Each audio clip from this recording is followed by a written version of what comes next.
અને હવે વાત ધગધગતા ગુજરાતની।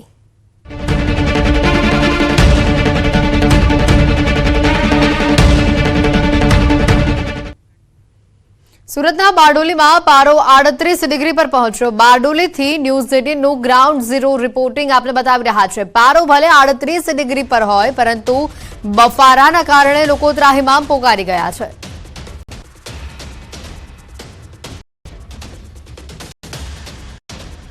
સુરતના બારડોલીમાં પારો 38 ડિગ્રી પર મળ્યો। ભારે બફારાની વચ્ચે લોકો આ ગરમીથી ત્રાહિમામ પોકારી ઉઠ્યા છે।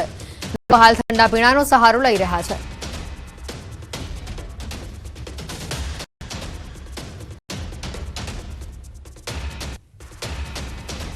ગુજરાત સરકારના હવામાન ખાતાએ આગાહી કરી છે અને સુરત જિલ્લાની અંદર યલો એલર્ટ પણ જાહેર કર્યું છે। ખાસ કરીને દ્રશ્યમાં બતાવવાનો પ્રયાસ કરીશ। પહેલાં તો બારડોલી નગરની અંદર આ ટેમ્પરેચર 38 જેટલું બતાવી રહ્યું છે। ખાસ કરીને 38 જેટલું ટેમ્પરેચર હોય, પરંતુ 47 જેવું હોય, એ 38 છે 47 જેવું હોઈ શકે એવા દ્રશ્યો પણ છે। અહીં લોકો ગરમીથી ત્રાહિમામ પોકારી અને ડિહાઇડ્રેશન ના થાય એના માટે આ શેરડીનો રસ છે, છાશ છે, તેમજ ઠંડા પીણા તરફ વધુ લોકો વળી રહ્યા છે। અને આ દ્રશ્યમાં જોઈ શકો છો કે શેરડીનો રસનું જે કોલું છે ત્યાં ઘણા લોકો આ શેરડીનો રસ પીવે, ઠંડક માટે રસ પણ પીતા હોય છે। અને ખાસ કરીને આ જે ડિહાઇડ્રેશન થાય એનાથી બચવાના લોકો અનેક પ્રયાસો પણ કર્યા છે। રસ્તાની વાત કરીએ બારડોલી નગરના, તો બારડોલીના નગરના રસ્તાઓ પણ કર્ફ્યુ હોય એવા સુમસાન પણ જોવા મળી રહ્યા છે।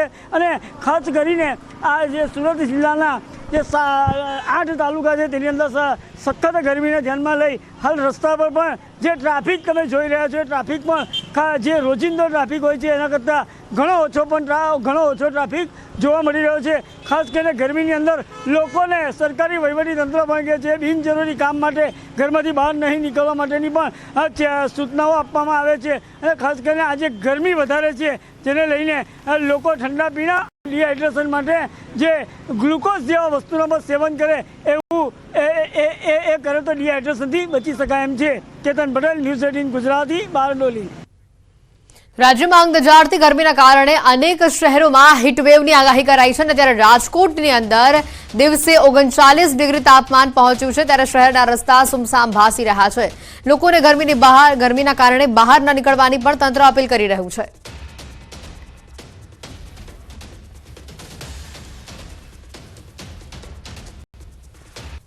રાજકોટ શહેર છે અત્યારે અગન ભઠ્ઠીમાં બદલાઈ ગયું છે। શહેરના મુખ્ય રસ્તાઓ છે તે અત્યારે સુમસામ ભાસી રહ્યા છે। હાલ જે રીતના વાત કરવામાં આવે તો રાજકોટનું જે તાપમાન છે તે અત્યારે 12 વાગે જે 39 ડિગ્રી જેટલું જોવા મળી રહ્યું છે। ખાસ કરીને વાત કરવામાં આવે તો રાજકોટ શહેરમાં છેલ્લા થોડા દિવસથી જે છે એ ભારે તડકા પડી રહ્યા છે। મહાનગરપાલિકા દ્વારા પણ હીટવેવ જાહેર કરવામાં આવી છે। ત્યારે અત્યારની જો વાત કરવામાં આવે તો અત્યારે જે છે એ 39 ડિગ્રી જેટલું તાપમાન જોવા મળી રહ્યું છે। ખાસ કરીને વાત કરવામાં આવે તો હાલ રાજકોટ શહેરના જે છે 39 ડિગ્રી જેટલું તાપમાન અત્યારે અહીંયા જોવા મળી રહ્યું છે।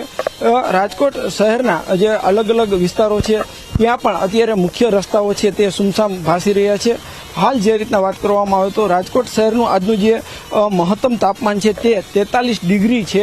એટલે કે કહી શકાય કે આ જે તાપમાન છે આ તાપમાનમાં લોકોને ઘરની બહાર નીકળવું પણ ખૂબ જ મુશ્કેલ છે। તો બીજી તરફ તંત્ર દ્વારા પણ અત્યારે જે જાહેરાત કરી દેવામાં આવી છે કે આ જે સમય છે આ સમયમાં લોકોએ ઘરની બહાર ન નીકળવું, શક્ય હોય તો જે છે ઘરની બહાર નીકળવાનું ટાળવું। ખાસ કરીને ગર્ભા જે મહિલાઓ હોય છે તેમને ઘરની બહાર, તેમજ બાળકો અને વૃદ્ધ લોકો છે તેમને ઘરની બહાર નીકળવાનું ખાસ કરીને ટાળવું જોઈએ। તેમજ મહત્તમ જે છે એ ઠંડા પીણાનો પણ ઉપયોગ કરવો જોઈએ। હાર્દિક જોશી, ન્યૂઝ 18 ગુજરાતી, રાજકોટ। તો સ્માર્ટ મીટર મામલે પણ મોટા સમાચાર આવી રહ્યા છે। સૂત્રોના હવાલેથી આ મોટા સમાચાર મળી રહ્યા છે। ગ્રાહકોને સમજાવટથી વિશ્વાસ અપાવવાનો પ્રયાસ હવે થશે। સ્માર્ટ મીટર મામલે સરકાર કોઈ પાછી પાની નહીં કરે। માર્ચ 2025 સુધીમાં સ્માર્ટ મીટર લગાવવાનું લક્ષ્યાંક છે। રાજ્યના 1.65 કરોડ ગ્રાહકો પર નવા સ્માર્ટ મીટર લગાવાશે। કેન્દ્ર સરકારના આદેશના પગલે સરકાર મક્કમ છે। સરકાર આ સમગ્ર મામલે કોઈ સમાધાન નહીં કરવાનું વલણ સરકાર તરફથી સામે આવી રહ્યું છે।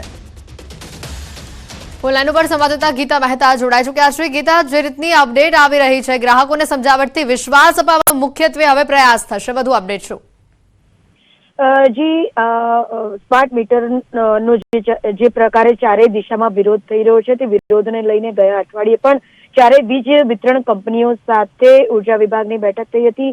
ગઈકાલે ઉર્જા મંત્રી સાથે પણ એક બેઠક યોજાઈ હતી ને આજે ચીફ સેક્રેટરી રાજકુમારના અધ્યક્ષસ્થાને એક વિશેષ બેઠક યોજાઈ છે. પરંતુ સૂત્રોનું માનીએ તો તમામ બેઠકોની ફલશ્રુતિ એ જ છે કે સ્માર્ટ મીટર લગાવવા મુદ્દે રાજ્ય સરકાર પાછી પાની નહીં કરે, એટલે કે આ નિર્ણય બદલવાના કે આ નિર્ણય પર રોક લગાવવાના કોઈ ઈરાદા નથી રાજ્ય સરકારના. આ નિર્ણય મુદ્દે કોઈ ફેરબદલ નહીં થાય, આ નિર્ણય પર કોઈ રોક નહીં લગાવાય. હા, સ્માર્ટ મીટરથી ગ્રાહકોને ફેમિલિયર કરવાના પ્રયાસો ચોક્કસ થશે, ગ્રાહકોને વિશ્વાસ અપાવવાના પ્રયાસ થશે. જે હાલ પૂરતું તો જે ગ્રાહકોએ લેખિત કમ્પ્લેન કરી છે તે ગ્રાહકોને 1 by 1 પર્સનલી એટેન્ડ કરવામાં આવશે વીજ કંપનીઓ દ્વારા. તેમને વિશ્વાસ અપાવવા માટે તેઓનું જે જૂનું મીટર છે તે ચાલુ રાખીને સાથે સાથે નવું મીટર લગાવવામાં આવશે, જેથી ગ્રાહક પોતે જ તેની કમ્પેરિઝન કરી શકે. અને જે 2 મીટરો છે તેમાંથી એક જ મીટરનું ભાડું ગ્રાહકે હાલ પૂરતું ભરવાનું રહેશે, કારણ કે રાજ્ય સરકાર તેને વિશ્વાસમાં લેવા માટે એ સવલત ચોક્કસ આપી રહી છે કે તે જૂના મીટર અને નવા મીટર વચ્ચે જે ડિફરન્સ જે ગ્રાહકને લાગી રહ્યો છે તે જાતે તેની તપાસ કરી શકે. જે ગ્રાહકો સામે ચાલીને નવું મીટર લગાવવા તૈયાર હોય તેને સીધું નવું મીટર લગાવી અપાશે. પરંતુ જે ગ્રાહકોને વિશ્વાસ નથી તે ગ્રાહકોનું જૂનું મીટર યથાવત રાખીને ત્યાં નવું મીટર લગાવવામાં આવશે. પરંતુ 100 વાતની એક વાત એ છે કે રાજ્ય સરકાર આ નિર્ણય મુદ્દે કોઈ પાછી પાની નહીં કરે. જી બિલકુલ ગીતા, આભાર માહિતી બદલ.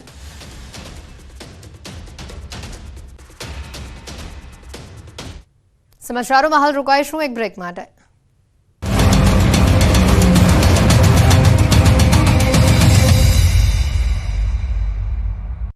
अपने આવકાર કર્યા વગર ડ્રાઈવર અને કંડક્ટર બંને લગભગ પ્રાંતિજથી હોટલ સુધી રોંગ સાઈડમાં બસ ચલાવી હોવાનો પ્રવાસીઓએ આક્ષેપ કર્યો હતો.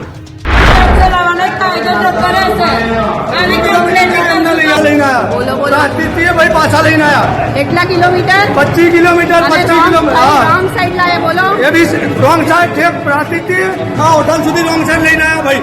ગાડી પાછી લાવવાની એ કે મને કમ્પ્લેન બુક આપો ભાઈ તમે. અરે બધી પબ્લિક ના પાડે છે, બધી પબ્લિક ના પાડે છે. વિડીયોમાં પ્રવાસીઓ કંડક્ટર અને ડ્રાઈવરને કરગરતા રહ્યા કે ટ્રેન છૂટી જશે, મોડું થશે, છતાં કંડક્ટર કે ડ્રાઈવરે પ્રવાસીઓની એક પણ વાત ન માની.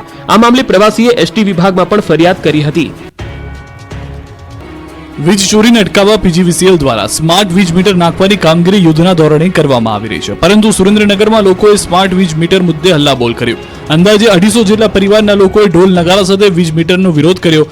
સ્માર્ટ વીજ મીટર નાખવાની કામગીરી સામે રોષે ભરાયેલા સ્થાનિકોએ પીજીવીસીએલ કચેરીમાં દોડી ગયા હતા. સ્થાનિકોએ ઢોલ વગાડી ઉગ્ર સૂત્રોચ્ચાર સાથે કચેરીમાં હલ્લાબોલ કરી વિરોધ પ્રદર્શન કર્યું. સાથે સાથે અધિકારીને 48 કલાકનું અલ્ટિમેટમ પણ આપવામાં આવ્યું. શહેરમાં લગાવેલા તમામ વીજ મીટરો હટાવવામાં નહીં આવે તો આગામી સમયમાં ઉગ્ર આંદોલન કરવાની ચીમકી પણ ઉચ્ચારી છે. ઠેર ઠેર સ્માર્ટ વીજ મીટરનો વિરોધ કરવામાં આવી રહ્યો છે. સ્માર્ટ વીજ મીટર નાખવા મામલે ગ્રાહકો સાથે ઘર્ષણના પણ બનાવો બની રહ્યા છે. જે મકાનોમાં સ્માર્ટ વીજ મીટર નાખવામાં આવ્યા છે તે મીટરમાં રિચાર્જની રકમ આડેધડ કપાતી હોવાની ફરિયાદો ઉઠી છે. લોકોએ હલ્લાબોલ કરી ચીમકી આપી છે કે જ્યાં પણ સ્માર્ટ વીજ મીટર નાખ્યા છે તે 48 કલાકમાં દૂર કરવામાં આવે.